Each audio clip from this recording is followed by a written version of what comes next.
Usap-usapan, siksik sa kwentuhang magaan at masiglang talakayan ng mga paksang siguradong inyong kawiwilihan. Bawat usapin, makabuluhan. Kaya people of all ages, kasali kayo sa Usap-usapan. Kasama si Ven Blones sa Radyo Pilipinas 738 AM at Radyo Pilipinas World Service.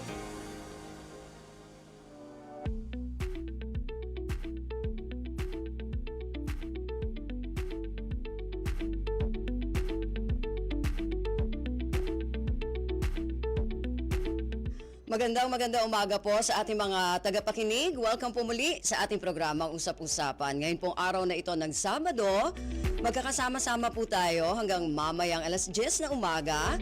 Siyempre napapakinggan po ninyo kami sa aming himpilan sa Radyo Pilipinas 1, 738 kHz sa inyong mga radyo sa AM band.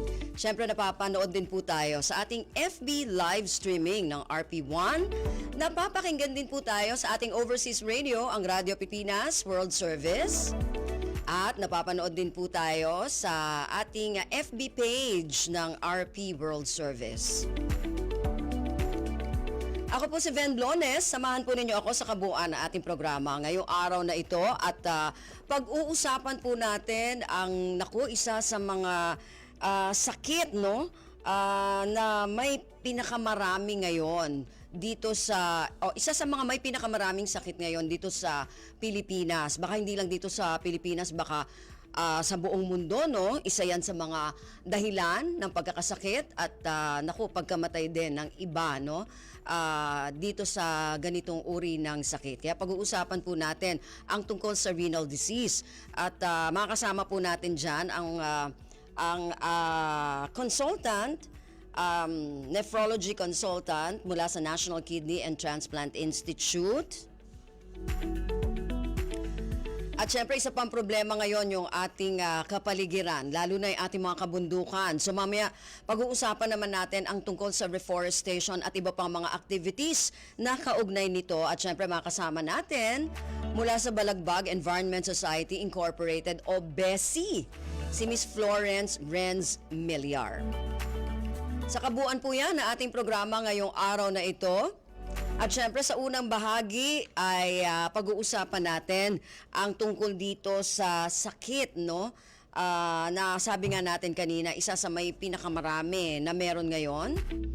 At ito ay ating tatalakayin. Kasama natin via Zoom, ang adult nephrology consultant mula sa National Kidney and Transplant Institute o NKTI, si Dr. Mel Hatra Arakama. Magandang umaga po.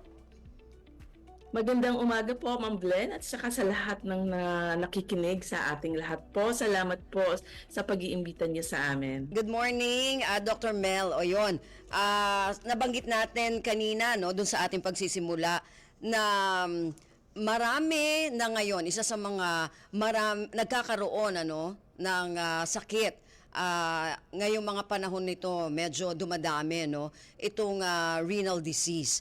At dahil ngayon pong buwan na ito ng Hunyo ay National Kidney Month, ay kukumustahin natin yung pagmo-monitor natin mula dyan sa NKTI tungkol nga doon sa bilang, no, yung pagdami ng mga nagkakaroon ng sakit nito. Dr. Mel. Opo. So, tama po kayo, no? Na napapansin po talaga natin na dumadami yung nagkakaroon ng sakit sa bato. Like sa NKTI po, sa ospital lang po natin, sa NKTI, meron pong tayong nakikitang pag-akyat ng mga pasyenteng bumibisita sa ating clinic. Like from last year po, ang ating pasyente was 1,345. Ito ay umakyat po ng 40%, naging 5,000 po, 526. 5,000. Yun ay sa NTI lang po ito, no? Habang yung nakita nating datos from the Department of Health, which is national po ito, yung mga pasyenteng nagsimula ng dialysis, ibig sabihin nito, yung mga nagdialysis lang po ay noong 2023, merong 35,714. Tapos yung mga pasyenteng, yung prevalence, ang ibig sabihin po nito, yung mga old pasyente na nagda-dialysis ay nasa 55,000 pasyente po. So Aha. ibig sabihin po nun, talagang dumadami ang ating pasyenteng nagda-dialysis at mga pasyenteng merong sakit sa bato. Aha. At ang naman po yung sinabi kong prevalence, mukhang humahaba po ang buhay ng mga pasyenteng nagda-dialysis. Ibig Mhm. sabihin no, mukhang gumaganda ang gamot or mas maraming dialysis center po na nag-aalaga po sa ating mga pasyente. Oo. Dr. Mel, sabi mo kanina talagang hindi lang doble, triple ano, yung pagtaas ng mga nagkakaroon ng ganitong sakit. Ano ba ang dahilan na nakikita po ninyo? Bakit dumadami ng ganito? So, based po sa mga datos natin, ang number one dahilan pa rin ng pagkasira ng kidney is diabetes, Mhm. followed by high blood pressure po. Mhm. Then, ang pangatlo po, ito yung parang tinatawag nating chronic glomerulonephritis o yung namamaga po ang kanilang kidneys. Mhm. Bakit po nagkakaroon ng pamamaga? Nagkakaroon ng ganong klaseng disease? So yung pamamaga po, yung tinatawag nating chronic glomerulonephritis, minsan po ito ay bata pa sila na Mhm. may mga nararamdaman na pero hindi natin pinapansin. Mhm. Akala natin parang UTI lang ng UTI. So hanggang po lumala. So ito ay Mhm. hindi natin alam ang dahilan. Pwedeng namamana o di kaya Ah, talagang nandun na po. So okay. yung para malaman natin kung anong klaseng pamamaga, kailangan po natin ng biopsy para Okay. malaman natin po kung papaano din gamutin ito ng mas maayos. Mhm. Guided po. Okay. So ano ba usually nararamdaman, Dr. Mel? Okay, sa early stage of kidney disease, wala pong nararamdaman, no? So, very notorious po ang kidney disease sa walang nararamdaman. Makakaramdam na lang po ang pasyente kung ito ay nasa late stage na ng kidney Mhm. disease. O Mhm. ito namamaga po, o di kaya Mm. makikita niyo po madali nang mapagod, hingal po, ah, na kung ipapa-X-ray po natin, may tubig yung baga po. So yun po Aha. yung mga o di kaya maputla kasi bumababa po yung hemoglobin nila. Okay. Pero kasi siyempre hindi mo rin naman aakalain na gano'n. Paano ba? 'Di ba usually meron tayong mga CBC na ginagawa. Yung iba, 'di ba, Dr. Mel, yung mga lalo na may mga senior, 'di ba? Minsan every 6 months nagaganon sila, sabi nila, para makita kung meron kang problema sa mga internal organs mo, lalo na sa mga ganyan, ano? So, paano natin malalaman? Like, yung iba, okay naman yung creatinine nila pag nagpa-CBC sila. So, paano natin malalaman na, oh, meron kang ang ganon? Kung wala kang nararamdaman, di ba, Dr. Mel? Correct. Correct po. Tama po kayo diyan. Ang kadalasan nakikita natin po, like for example sa mga bata. Pag bata po kasi wala talagang nararamdaman at tayo po, hindi po tayo nagpapa-check up kung walang nararamdaman. Mm. So ang ending, late na po natin nakaka-capture po no, yung kidney disease. Mas okay po sa senior kasi pag sa senior po, mas conscious po tayo sa health. So Aha. nagpa-check up po tayo regularly. So yun, nakaka-capture natin early kung may problem sa kidney. So we do CBC, urinalysis, creatinine, ultrasound. Pero mas problema po yung sa bata dahil akala natin UTI lang ng UTI, hindi Mhm. natin pinapansin hanggang sa talagang late stage na ng kidney disease. Mhm. Doon natin nalalaman na, oh, hindi pala okay yung creatinine mo, Correct. hindi pala Oo. okay yung ganito mo, so doon ka na nagmamadali. Oh, speaking of Correct. yun, yung mga bata, Dr. Mel, yung mga age, ano na ba ngayon yung age bracket na, kasi sabi nila, habang tumatagal, bumabata yung nagkakaroon nito, Dr. Mel. Correct, no? Opo, Ma'am Bon. So, yung sa kidney disease po, wala pong pinipiling edad to.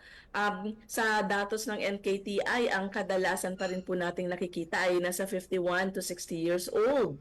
Um, bagkus hindi po natin alam, no? Kasi minsan hindi naman nare-report yung mga bata na merong kidney disease. Mm. But based na po sa literature, sa international literature, wala Mm. pong pinipili po ang sakit sa kidney. Kaya very Aha. important po yung screening, kahit regular check-up, kahit Aha. urinalysis man lang po.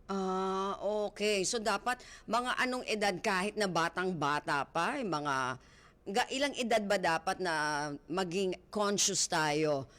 Ilan yung age natin para maging conscious tayo na dapat lagi na tayo magpapatingin? Correct pa. So for example po, for high risk people like yung pasyenteng may high blood or may diabetes, at least once a year meron po tayong regular check-up or laboratories, no? Tapos po kung sa mga bata, lalo na kung wala namang nararamdaman, kahit once a year kung wala namang nakikita po, depende na po sa pediatrician nila kung ano po yung nakikita, kung ano po yung mapag-usapan nila. Oh. Especially kung ma-screen naman sila na wala silang sakit. Okay. So, yan, dapat magkaroon tayo lagi ng screening. So, ngayon kasi sabi nila, yun nga, no, pabata ng pabata yung nagkakaroon nito. Syempre siguro may kinalaman dyan yung ating diet, yung lifestyle, di ba? Tama po yun, no? Yung diet, sana po ay tutukan natin yung diet natin, yung healthy diet po ang gagawin natin at saka magkaroon ng regular exercise because as I've said earlier po, yung number 1 ay diabetes pa rin.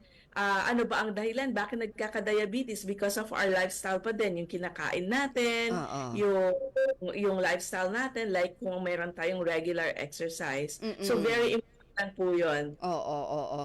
So, Dr. Mel, halimbawa nga, nagkaroon ka na ng ganitong sakit, ano? At dito naman sa Pilipinas, meron naman sabi mo nga kanina, may mga dialysis center na enough ba yun? Okay lang ba yung dami ng dialysis center natin ngayon para mabigyan ng magamot or hindi, mabigyan man lang ng lunas yung may mga sakit nito? Siguro kung pag-uusapan po natin yung buong bansa, hindi po, kulang pa rin po, no? Kasi may marami tayong dialysis centers, 1,199 dialysis centers sa buong bansa. Minsan po na nandun lang sa isang lugar, kunyari nasa Metro Manila ang karamihan. Bukod doon po, hindi lang po dialysis centers ang kailangan natin. Kailangan din po natin ng nephrologist, kailangan din po natin ng mga nurses, hemodialysis nurses, para po gumana ang ating dialysis center. So, yun po ang parang problem din natin. Okay, so dapat pala, no, may mga madagdagan pa. At saka syempre, mahal, di ba? Medyo may kamahalan din yung mag-undergo ka ng dialysis, Dr. Mel, di ba? Yes po, mahal po dahil po sa isang session, binabayaran po ni PhilHealth ay 2,600. Meron na po silang ibang binabayaran. For example, yung dialyzer, additional 1,000 po yun, kung sa NKTI po. Tapos, meron pa po silang minsan binabayaran yung parang copay, kumbaga kung nasa private dialysis center sila. Oo. So, doon yung gamot at saka check-up. So, siguro yung mga pasyente po nagsisave talaga ng 26 to 30K a month. Wow. Para po isa ng ang kanilang dialysis. So mahal po. Mahal pala, no? So paano ngayon yung sabi mo nga, Dr. Mel, covered naman siya ng PhilHealth. Magkano ulit yung kino-cover ng PhilHealth? Ang kino-cover po ng PhilHealth ay 2,600 po. Wow. Di Yes. kung 30,000 ang kailangan mo pa ng 28,000, di ba? Para sa isang buwan. Dahil sa mga gamot pa po na iniipon ng pasyente. Ayun. So, paano na yung mga kababayan natin na walang ganitong kalaking pera para mag-undergo ng dialysis, Dr. Mel? Meron ka bang alam? So may mga ibang centers naman po na talagang binabayaran na lahat ng PhilHealth.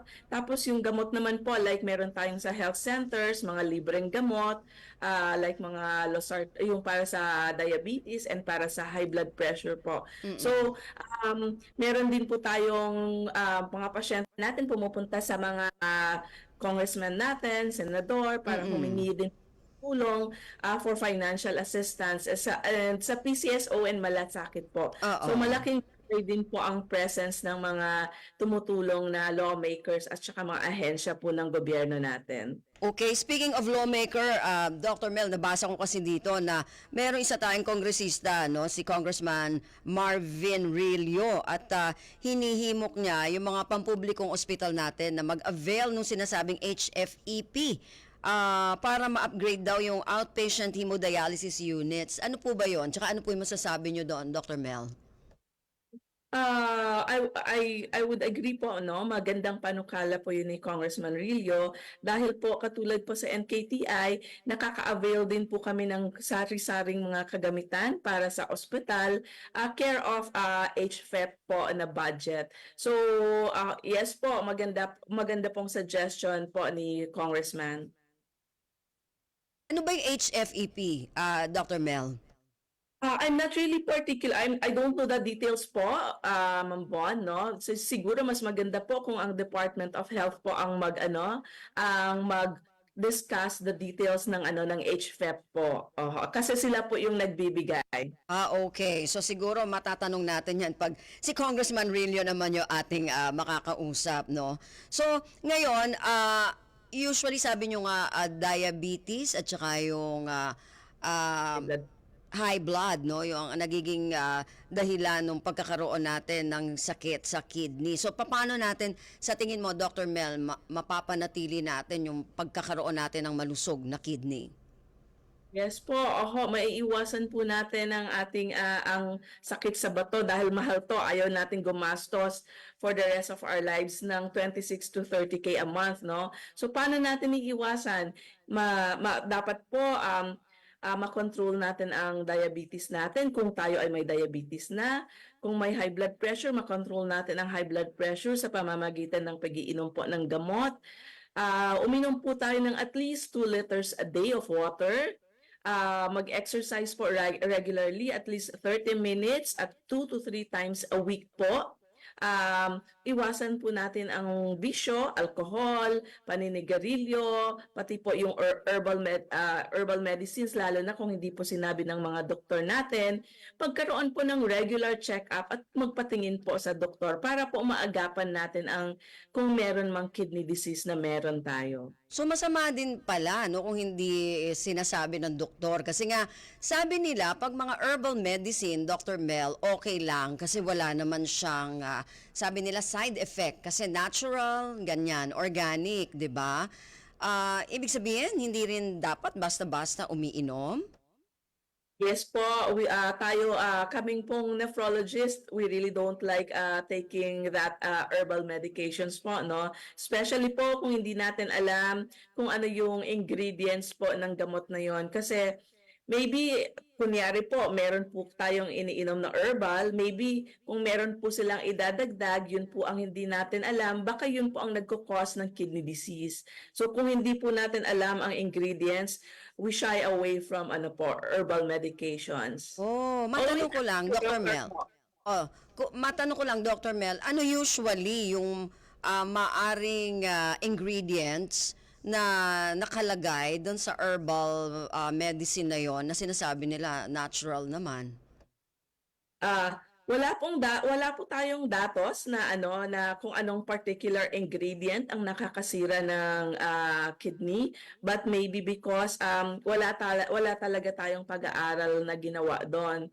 So minsan kasi yung herbal medication na iniinom natin, wala talagang labels, o di kaya pinakuluan lang natin, kumuha tayo ng dahon or ng branch, pinakuluan lang natin, and we don't know kung ano po yon. So yun po ang mga dahilan kung bakit wala po tayong datos about the kidney disease for the herbal medications. Yun, oo. Kasi yung mga iba sinasabi nila, itong dahon na to ay makakapagpagaling dun sa aking, di ba, mga UTI, sinasabi nila.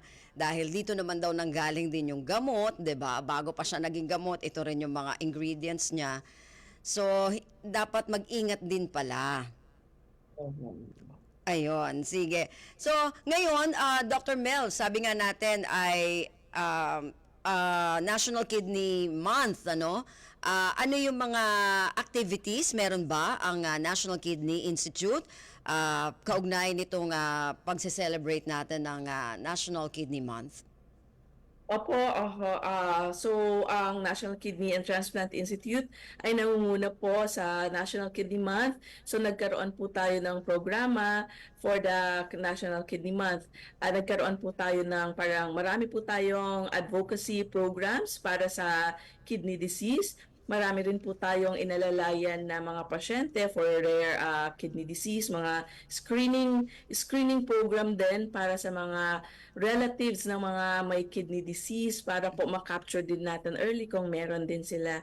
So, yun po ang mga ginagawa ng NKTI ngayong buwan ng Hunyo. Ayun. At saka Dr. Mel, kanina no, naisip ko yung tungkol nga pala sa mga kidney transplant. Dito ba sa Pilipinas, marami ng mga naging successful na mga kidney transplant. At saka may nabalitaan pa tayo, meron pang kidney from pig na ginawa no para magsagawa ng transplant doon sa human. Apo, thank you po for bringing up an important topic po. Of course po, ang the best na gamot para sa mga pasyenteng may chronic kidney disease stage 5, yung mga nagda-dialysis, ay kidney transplantation na sinabi ni Ma'am Bon, no?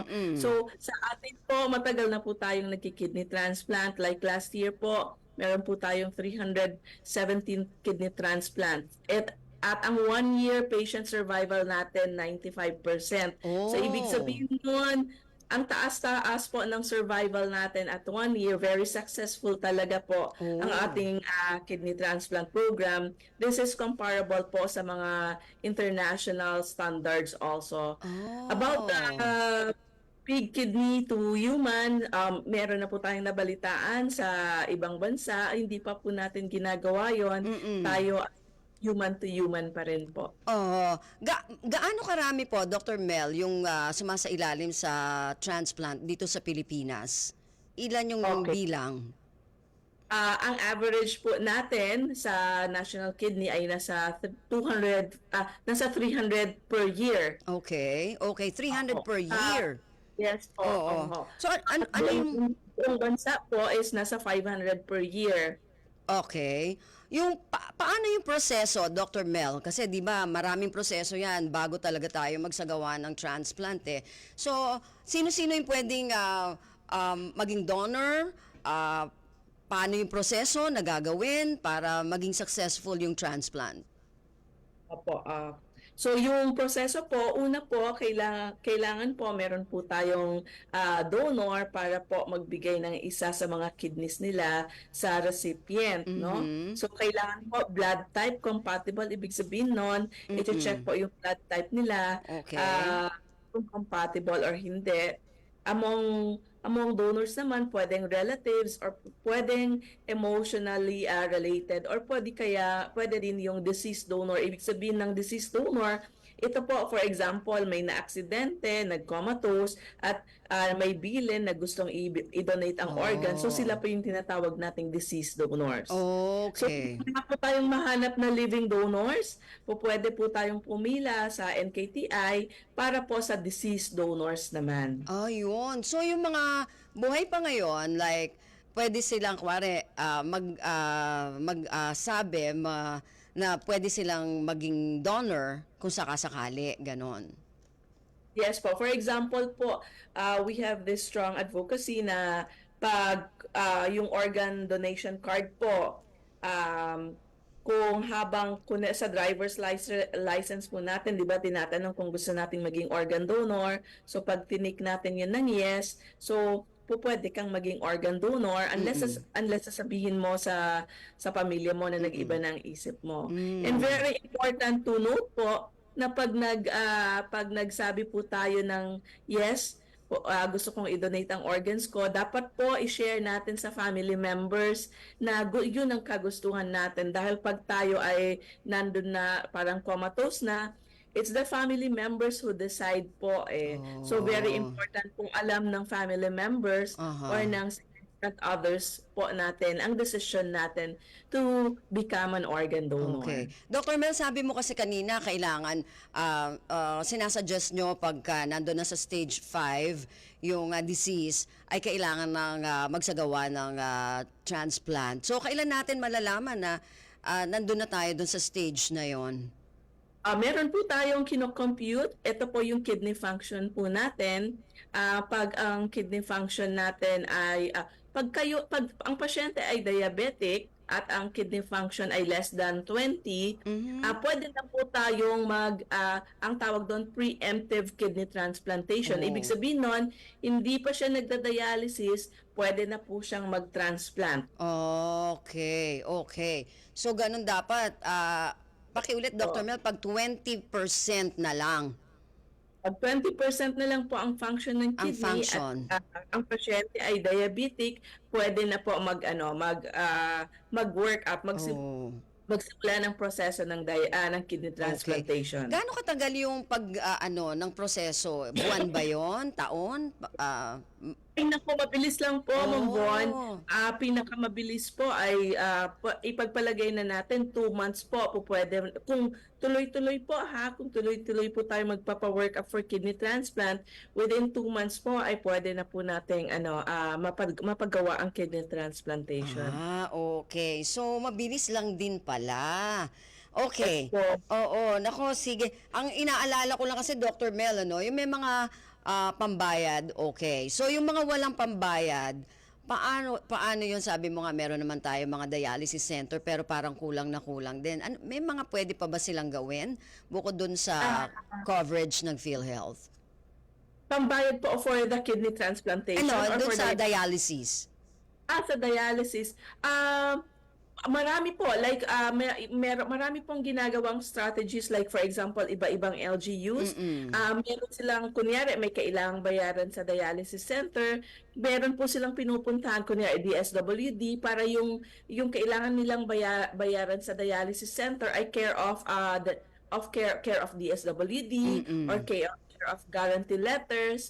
So marami naman pong ginagawa. Okay. So ganun na lang siguro yung kanilang dapat na gawin. So dapat may mga tumutulong din sila sa Yes, kanila. oo. Anyway, Dr. Mel, maraming salamat ha. At saka baka meron kang message. Kaugnay pa rin nung National Kidney Month, no? Ngayong June. Again po, salamat po sa pag-iimbita sa amin at alagaan po natin ang ating kidneys dahil mahirap po magkasakit sa bato. Gusto po sana nating i-emphasize, kung kayo po ay may high blood or diabetes, please control your sugar, your blood pressure by taking medications. Uminom po ng 2 liters of water a day, mag-exercise regularly. Iwasan po natin ang mga bisyo at ang herbal medications. Tayo po ay magpakonsulta sa doktor at kahit magkaroon man lang ng kahit urinalysis screening para po malaman natin kung tayo ay may problem sa kidneys natin. Ayun. Salamat po at Happy Kidney Month po sa inyong lahat. Ayun. Maraming salamat po, Dr. Mel. Happy Kidney Month din po sa inyo. Anyway, yan po ang ating nakapanayam ngayong umaga. Mula sa National Kidney and Transplant Institute ng isang adult nephrology consultant, si Dr. Mel Hatra Arakama. Sa ikalawang bahagi po, makakasama naman natin, pag-uusapan natin tungkol sa reforestation at kumusta na yung mga puno natin sa mga bundok-bundok natin sa mga panahon na ito, lalo na patuloy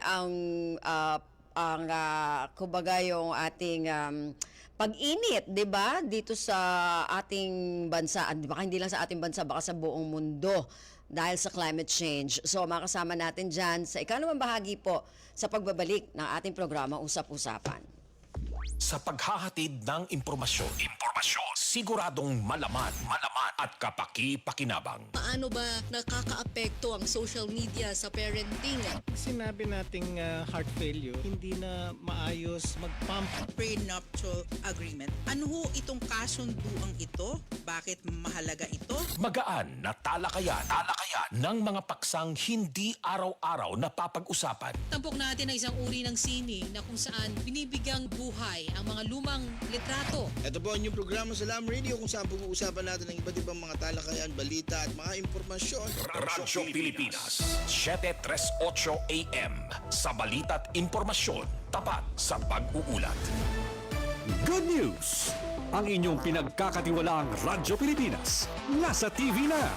Oo, nasa TV na. Ang Radyo Pilipinas 738 AM ay live nang mapapanood sa Channel 3 ng ABS-CBN TV Plus at Channels 45 to 49 ng GMA Affordabox. Kaya may access ka na sa balitang totoo anytime, anywhere. Sa radyo, sa social media at TV. Radyo Pilipinas 738 AM. Your tiny steps led you to this big achievement. Congratulations, 2024 completers and graduates. You're one step closer to making your dreams come true. Naway baunin nyo at isabuhay ang mga experiences, skills at life lessons na inyong natutunan sa pagharap sa mas malaking mundong naghihintay sa inyo. Cheers and all the best, Batch 2024! Isang pagbati mula sa Presidential Broadcast Service at Radyo Pilipinas. Congratulations, Ronda Pilipinas, sa pagkakatanghal bilang Most Remarkable Program of the Year. Most Remarkable Program of the Year sa Philippine Golden Eagle Award Body 2024 na ginanap sa The Heritage Hotel sa Pasay City. Ronda Pilipinas, congratulations for bagging the Most Remarkable Radio Program of the Year. Ang inyong tapat na serbisyo sa bayan ay talaga namang hindi may tatanggi at litaw na litaw sa inyong programa. Kaya muli, sa mga host ng Ronda Pilipinas, Lawrence Tanhoco at Michael Rogas, at sa lahat ng tao sa likod ng programang ito, congratulations! Tunay kayong ipagmalaki ng buong Presidential Broadcast Service at Radyo Pilipinas. Balita, laging totoo, impormasyon, detalyado at kumpleto. Serbisyo, tapat para sa bayan. Ito ang Presidential Broadcast Service. Tumutugon sa tawag ng pagkakaisa para sa bagong Pilipinas. Bagong Pilipinas. Tapat sa pag-uulat. Radyo Pilipinas 1. Radyo Pilipinas 738 AM. Mga kwentong nakakatuwa.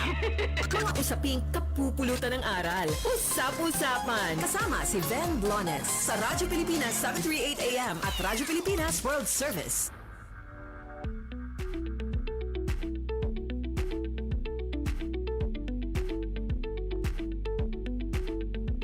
Okay, balik tayo sa ating programa Usap-Usapan sa ikalawang bahagi na ating programa.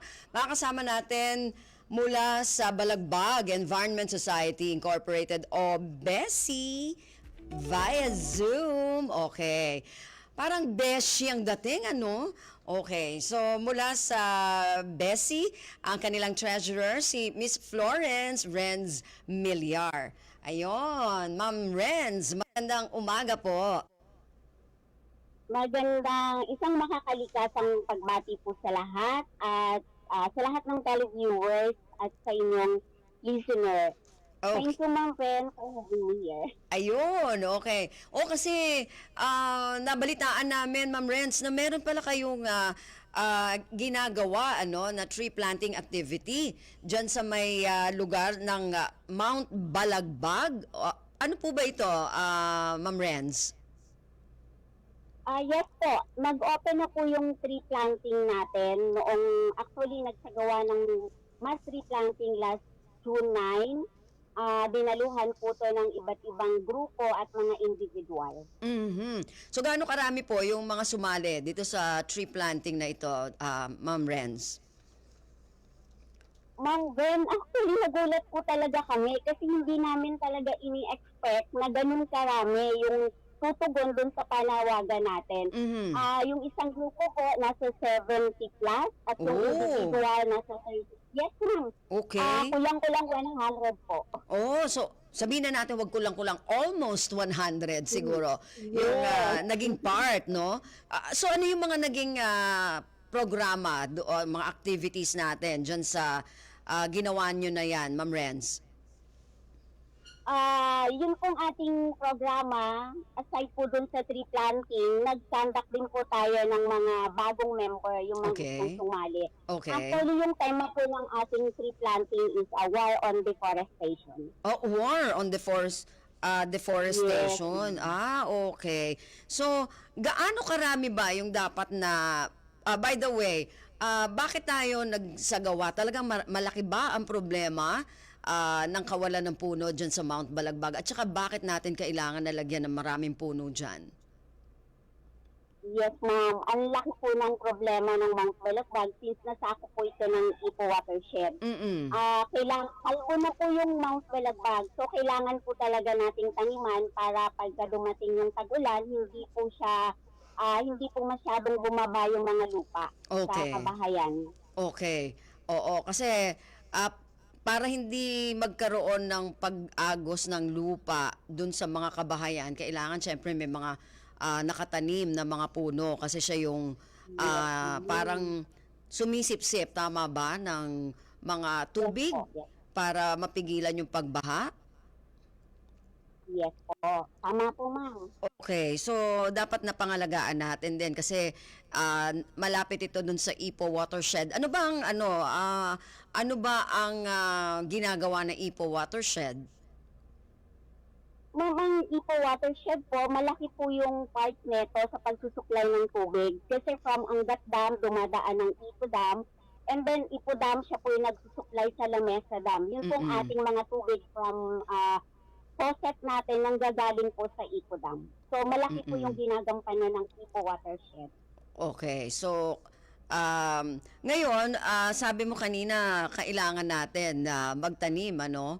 Dun sa kaya tayo nag-aaya na magkaroon ng tree planting diyan para mapigilan natin ang deforestation. Sa ngayon ba, gaano kalawak yung ilang ektarya kung meron tayong bilang na kailangan nating taniman ng puno para maging okay yung itong ating Ipo Watershed? Ma'am, yung sa Besi lang po yung sa MOA po kasi namin, nasa 30 hectares. So far, ma'am, nasa 10 hectares pa lang po yung natataniman natin So we need 20 hectares pa para masabi natin kahit pa paano, ma-reforest natin yung Mount Balagbag. Okay. So, sa tingin mo, mga gaano katagal natin na bubunuin para talagang yung 10 hectares na yan ay madagdagan? Gaano karami pang mga activities o tree planting activities o puno ang dapat nating maitanim? Nako, marami pa po. Kasi so far, nakadepende pa rin po tayo dun sa mga volunteers natin Kasi kung Besi lang po, kami lang po, ma'am, abutin po ng baka abutin pa po ng 5 o 10 years bago namin ma-reforest kung kami lang po. Kaya po, humihingi nga kami ng tulong na yun nga, maraming volunteers ang tumulong. Okay. So, ito ba, pang ilang pagkakataon na ba itong tree planting activity na ito, Ma'am Renz? Ma'am, nag-start po tayo ng 2016. Okay. So, matagal-tagal na rin po. Okay. So ano ba yung madalas na nagiging problema, yung nagiging hamon natin para talagang maisakatuparan, yung pagtatanim ng mga puno dyan sa mga lugar na yan?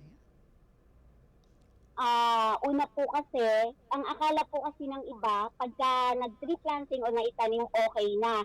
Pinakamahirap po is yung tree nurturing, yung pag-aalaga natin dun sa mga itinanim natin. Konti lang po yung sumasama para mag-nurture ng ating mga itinanim na puno. So, hindi po lahat ng itinanim nabubuhay kasi hindi po ganun kaganda yung lupa din sa Mount Balagbag. Okay, so ano yung ginagawang role naman, for example, ng Besi, kung sakali, na yung mga nag-tree planting, hindi na nurture yung kanilang mga itinanim, anong ginagawa po nila? Ma'am, kami po ang Besi po yung nag-tree nurturing, kasama po ang mga bantay gubat natin, and then nag-i-invite din po kami ng mga individual at grupo na gustong mag-tree nurturing. Although, meron naman pong tumutugon dun sa ating panawagan. Okay. So, dun ba sa ginagawang role ng inyong organization, yung sa nurturing, nabubuhay naman yung mga nakakalimutan ng in-nurture, ng mga nagtanim ng mga puno na yon, o hindi na naalagaan? Naalagaan naman po ba? Yes, ma'am. Naalagaan naman po. Actually, meron na po tayong mga malalaking puno na makikita. Kumbaga, yun po yung pinaka form ng accomplishment namin kahit papano. Okay, so yung mga naitanim noon, okay naman ngayon kahit na hindi naalagaan ng mga So paano yon? Halimbawa, nagtanim doon sa tree planting, nagtanim sila, paano yung pag-aalaga na gagawin nila? Kailan sila pwedeng pumunta? Kailangan ba nilang balikan ulit yon? Yung kanilang itinanim? Paano yung proseso? Yes, ma'am. Rainy season po is tree planting. Nag-start po tayong ng nurturing is October, end ng October hanggang pagpasok po ng summer season. Yun po yung pagka-summer, yun po yung talagang kailangan na balikan as much as possible. Okay. So paano nga, halimbawa, babalik sila doon, paano yung proseso na kailangan gawin? Ma'am, makikipag-coordinate lang din po sa amin o kaya sa mga bantay gubat natin. Tapos, meron naman po kaming mga equipment, yung mga pandilig. Tapos, free naman po yung tubig natin sa balatpag para magamit nila na pandilig. Okay. So, ano lang sa inyo, coordinate para Yes, kung ma'am. kailan sila pwedeng umakyat. Kasi kailangan ba pag-aakyat, may mga kasama din sila? Yes po. Okay. Meron po dapat. Okay. May proper coordination sa Okay. group. Okay. So ano 'yon? Pwedeng individual, Ma'am Renz, na halimbawa o kailangan sabay-sabay sila. Kuwari, yung mga nagtanim ngayon, ngayong tree planting na ito. Sabay-sabay sila yung almost 100 na ito. Kailangan sabay-sabay din ba silang aakyat o pwedeng individual? Pwedeng individual, ma'am, kasi yung 100, di naman natin masasabi na yung time nila or yung araw na free sila, magkakasabay. So, pwede pong individual. Wala pong problema, ma'am. Okay, oo. Kasi minsan, di ba, yung iba nagsiset sila. O yung halimbawa, yung grupo na ngayon na nagtanim, kailangan na nila, di ba, i-set nila, i-organize nila para sabay-sabay. So, ito, individual, pwede. Yes, ma'am. Pwede po. Okay. So, Ma'am Renz, bukod dun sa sinasabi natin, na ano sa tingin mo yung nagiging dahilan kaya nagkakaroon ng kakulangan o nasisira yung mga puno, of course, yung mga deforestation na sinasabi natin. Pero bukod doon, may kinalaman ba ang climate change sa tingin mo? Yes, ma'am. Sobra po. Kasi kagaya nung nakaraang mga past few months, yung sobrang init, meron pong mga maliliit pa kami mga puno, kahit po yung mga seedlings namin sa nursery, natutuyo rin po siya. So, kailangan po talaga ng alaga na talagang babantayan siya, parang bata. Oh, okay. So, yung nursery na yun, meron naman kayong tagabantay? Meron po yung mga bantay gubat natin, ma'am. Okay. Tutuwang po natin sila sa pag-monitoring. Oo, balita ako dyan sa Bantay Gubat, medyo kumukonti na sila. Totoo ba yun, Ma'am Renz? Yes, ma'am. Kumukonti na rin po sila. Oo. Dati po, nasa 200 last year, naging 160. Medyo nababawasan pa rin po ngayon. Okay, ano pong dahilan kaya, Ma'am Renz? Actually, salary, meron din pong mga kinakaharap silang problema na gano'n, ma'am. Okay. O sige, hindi ko na, mukhang ayaw mo naman sabihin, mukhang hindi ka doon sa mga problems na gusto nating banggitin. So, kumukonte yung ating mga bantay gubat from 200 to 160. So, mas paano na yung mga kanilang mga naiiwan na trabaho? Sino na yung gumagawa nun ngayon? Pilit po nilang pinagkakasya yung oras nila para matugunan yung pangangailangan ng kabundukan natin o ng kabuuan ng Eco Watershed. Kaya nga po, tayo po sa grupo, nagbibigay din po tayo ng oras para po mabantayan din yung ating bank house at yung nursery. Okay. So, yun nga, saan sila kasi napakalaki, di ba, nung dapat bantayan, ating bantay gubat. So, kung 160, tapos yung 30 hectares baka mo? Tama ba? Ang watershed po kasi, ma'am, nasa 6,000 plus hectares eh. Yung sakop lang po ng Bessie, 30 hectares lang eh. So, napakaliit na portion po nung sa amin compare po sa talagang ginagampanan ng bantay gubat. Oh, so, mas malaki pa pala sa 30 hectares, yung kailangan bantayan. Okay. Okay. Naku, medyo nakakalungkot dahil sabi mo nga nababawasan yung bantay gubat natin. So ngayon, ano ang ginagawa ng Bessie? Bukod dito sa tree planting activity na to para talagang kumbaga ma-replenish natin o mapalitan natin yung mga kakulangan ng puno dyan sa inyong lugar sa Mount Balagbag? Mhm. Nag-aanyaya po kami ng mga bagong member para po may makatuwang din naman kami. Meron po tayong mga activities pa, may mountain clean up po tayo na isasagawa para po mas maganda yung maging takbo ng ating mga activities. Okay. Speaking of panawagan, paano ba maging miyembro ng BESI, Ma'am Renz? Yun po. Ma'am, meron po kaming FB page sa Balagbag Environmental Society Inc. Pwede po silang mag-message lang doon para kung gusto po nilang sumali. Tapos kung may mga tree planting po, pwede rin po silang sumama, message lang din po kami. Open po kami sa lahat, ma'am. Okay, so kahit hindi miyembro, pwedeng makilahok sa tree planting activity ninyo, Ma'am Renz? Yes, ma'am. Yes po. Mhm. Kahit hindi member, welcome na welcome. Okay, so kailan po yung next na tree planting activity para mai-anunsyo natin? Baka may mga gusto ding sumali, no, ng mga kababayan natin na gusto ring tumulong magtanim dyan sa sa lugar na yan. Okay po. Ma'am, sa June 30, meron po kaming mountain clean up na naka-schedule. Isasabay na po yung ating tree planting. June 7, may isang grupo po na nagpahatid din sa amin ng pakikiisa sa ating layunin. May naka-schedule din po kami. Tapos, abangan na lang din po nila sa page namin. Nag-a-announce po kami para po doon sa schedule ng mga susunod na tree planting. Okay. Speaking of organization ninyo, meron na daw po kayong mga bagong officers ngayon, Ma'am Renz? Actually, ma'am, meron po, pero hindi pa rin po kumpleto. Kaya po nangangailangan ng bagong mga members. Sabi nga bagong generasyon naman po. Ay, hindi Kasi pa kami po ay kumpleto. medyo matagal-tagal na rin po, ma'am. Oo, kailan na nga ba na itatag tong Balagbag Environment Society? Ma'am, nag-start tayo ng 2016. Nalegalize po tayo ng 2018. So medyo yung mga dating official natin, kailangan na rin po na may pumalit din kahit paano. Bigyan natin ng chance. Baka po may mas bago silang idea, yung mga bagong henerasyon. Okay. So ngayon, sabi mo hindi pa kumpleto, Ma'am Renz. Sino-sino pa lang yung mga ngayon, na mga officer?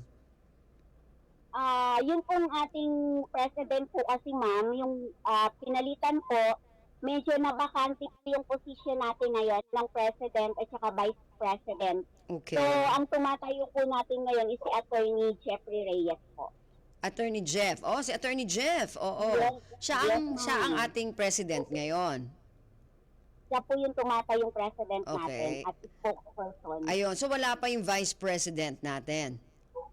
Open pa rin siya, ma'am. Oo, okay. So sana malagyan na yung ibang mga posisyon para makapag na talaga, tawag dito, makagawa na ng mas marami pang activity o mga tree planting activity ang inyong group. So, open na sa June 30, tama ba, Ma'am Renz? ma'am. Sa Yes, ma'am. June 30, open na. Doon sa mga gustong maki-join ulit, makisali ulit, doon sa inyong susunod na tree planting activity? Opo. Okay, kailan- June 30 po, mountain clean up, saka tree planting na rin. Okay. June 30 ulit. Meron ng tree planting. Yes, ma'am. Hindi ba Yes, ma'am. delikado umakyat pagka ganito medyo umuulan? Hindi naman, ma'am. Actually, mas maganda nga po kasi mas malambot yung lupa. Para dun sa pagtatanim. Oo nga, malambot ang lupa. Baka mamaya dumulas ako doon. So, hindi naman. Kayang alay nyo, ma'am. Oo, so hindi naman. Hindi naman po. Okay. Kasi alam mo, kaya natin kayo naimbitahan dahil kailangan natin ngayon itong puno, 'di ba? Dahil nga dito sa climate change, maraming mga ganyan, no, mga aktivista para sa ating kapaligiran ang nagsasabi na kailangan tayo magtanim ng maraming puno ngayon dahil sa sobrang pag-init ngayon sa ating kapaligiran. So, Ma'am Renz, sige, ano yung iyong final message para dun sa mga nakikinig at nanonood sa atin ngayon at yung, syempre, yung iyong invitation para sa susunod na tree planting activity ng Balagbag Environment Society? Okay ma'am, thank you po sa opportunity, no? Ini-invite po namin lahat ng individual, lalo na po yung mga nature's lover natin, na kung pwede po makiisa kayo sa ganitong activity dahil ito po ay para sa ating inang kalikasan. At panawagan din po dun sa mga kapwa hikers namin na i-implement po yung LNT na tinatawag natin or leave no trace po para kahit paano makatulong kayo kahit konti sa ating kabundukan. Tapos ma'am, kunin ko na rin po yung chance na to para po humingi ng tulong dun po sa kung sino man po sabi niya nakakaluwag para po sa pangangailangan ng bantay gubat natin. Kailangan po nila ng bag at saka po bota sana para po sa pagruruging nila sa Ipo Watershed. At kung medyo makakaluwag naman po talaga, hammock o yung duyan po. Yun po ma'am, kasi kailangan po nila. Okay, para dun sa bantay gubat natin. O hammock o Yes, duyan, ma'am. bota, Bota at saka bag ma'am. bag. Mga bag po, opo. Mga bag. Kasi pag nagurugin sila ma'am, Oo. 1 week, inaabot po sila ng 1 week sa bundok. Oh. So, kailangan po talaga ng mga knapsack, ma'am. Okay. So sana mayroong mga nakikinig sa atin ngayon, ano, na pwedeng makapag-donate nito mga nabanggit mo. Isama nyo na rin yung mga kape, asukal, gatas, tinapay, biskuit. Kailangan po yan. Oo, Noodles. Noodles. Yung mga ganun lang, Nila. ano, para makasurvive naman yung ating mga bantay gubat. Opo. Anyway, Ma'am Renz, maraming salamat. At hopefully may mga tumugon dun sa mga panawagan natin. Sumali sa inyong tree planting activity at saka doon sa mga gustong mag-donate. Maraming salamat, Ma'am Renz. Salamat din, ma'am. Thank you po. Thank you. Ayan, si Ma'am Florence Renz Millar, ang treasurer ng Balagbag Environment Society Incorporated. So maraming salamat din po sa ating mga naging kasama ngayong umaga. Kay Michael ba yan? Si Michael Pogi ba yan? Michael Pogi. Hindi, wala si Michael. Ay, naku, hindi ko. Si Julian. Okay, Aliston. Okay, maraming salamat, Julian. Kaya rolling tayo sa ating technical side, samantala sa ating production side, Miss Bea Gaza de Guzman at si Erwin Peñano. Maraming salamat po sa mga nakinig sa atin, yung mga likers, ilan yung mga viewers at likers natin, 10M viewers. Edilberto Barola Lorenzo, Elpiano Bobot Mojado, Teofilo Ramon, Palsiit, Roda Edulan, taas ng konti. Hindi ko na mabasa. O sige, yung mga naging viewers natin, maraming salamat po. At sa ating mga naging panauhin, thank you. Ako po si Ven Blones. Hanggang sa susunod na edisyon na ating programa Usap-Usapan. Ang tabayanan, kalipunan ng mga balita sa inyo sa pamagitan na ating kasama na si AJ Ignacio. Maraming salamat po. Magandang umaga. Usap-Usapan. Kasama si Ben Blones sa Radyo Pilipinas 738 AM at Radyo Pilipinas World Service.